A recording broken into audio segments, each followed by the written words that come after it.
The stock market can feel like a secret club where everyone speaks a different language. But today I'm breaking it down for you. Here are the stock market terms you need to know to trade like a pro. Stick around till the end for a bonus term that could help you make smarter investments. Let's go! Before we dive in, don't forget to smash that like button and subscribe for more finance tips every week. If you're a beginner or even an experienced trader looking to sharpen your knowledge, these terms will help you make sense of the markets. Let's get started. Segment 1, the basics. All right, first up, bull and bear markets. A bull market means stock prices are going up, investors are confident, and everyone's making money. A bear market means stocks are going down, panic sets in, and well, let's just say people aren't happy. Understanding these terms is crucial because they define the general trend of the market. A bull market often lasts for years, fueling economic growth and profits. A bear market, however, can bring uncertainty, leading to job losses and economic downturns. Knowing the difference helps investors plan their strategies accordingly. Are you bullish or bearish? Let me know in the comments. Next, bid, ask, and spread. When you buy a stock, the bid price is what buyers are willing to pay. The ask price is what sellers want, and the spread is the difference. Think of it like haggling at a flea market. The tighter the spread, the more liquid the stock, meaning it's easier to buy and sell without significant price changes. A wider spread often means lower trading volume or higher volatility. Understanding these concepts helps you make better decisions when entering or exiting a trade. Ever noticed a big spread on a stock? It might be a warning sign. Segment 2, investing must-knows. Now let's talk about market orders versus limit orders.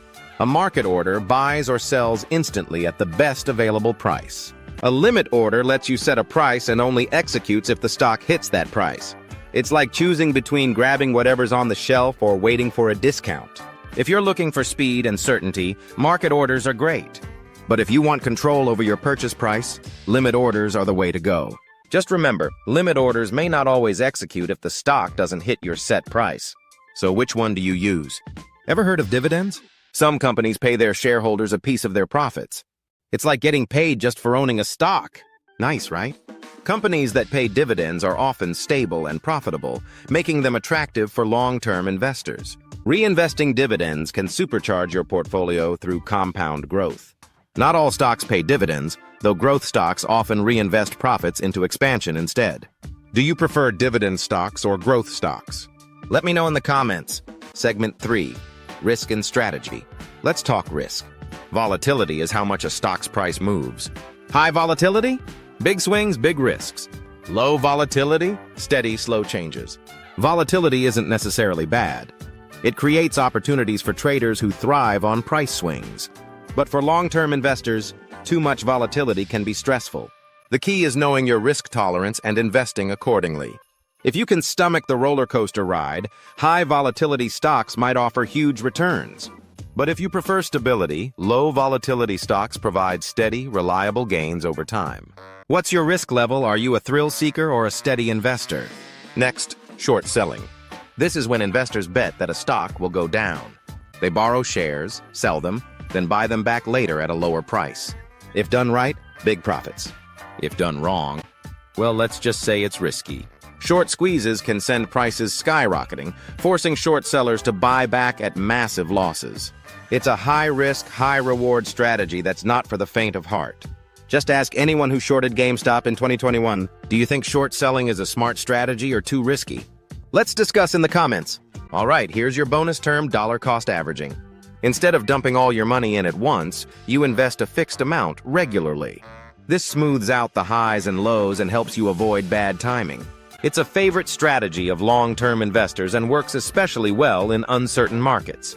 By consistently investing, you reduce the risk of buying at peak prices. Over time, this strategy can lead to solid, stable returns. So if you're worried about market timing, dollar cost averaging might be your best friend. Have you tried it before? Share your experience in the comments. That's it. Now you know the stock market terms that will keep you ahead of the game. Want more investing tips? Hit that like, subscribe, and turn on notifications so you never miss a video. Drop a comment with your favorite stock term, and I'll see you next time. Remember, financial knowledge is power, and the more you learn, the better investor you become. Keep learning, stay smart, and keep investing. See you in the next video.